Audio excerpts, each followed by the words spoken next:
So guys, good morning. Ito pala yung itsura ng Paliton Beach na mas malaki guys pag kulang habagat. Ito.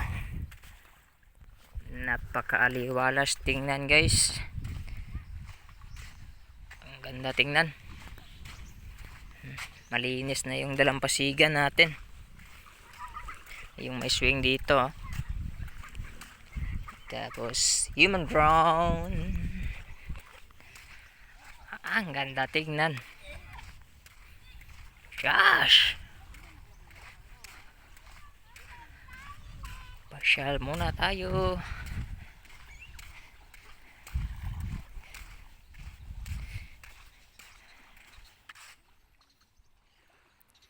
Yan na fisherman natin. Ang banggiitang fisherman. Yan.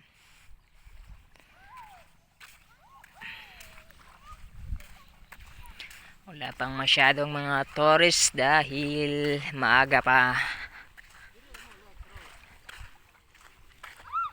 And usually yung mga tourist dumarating pag hapon. 3 to 5 or 6 p.m.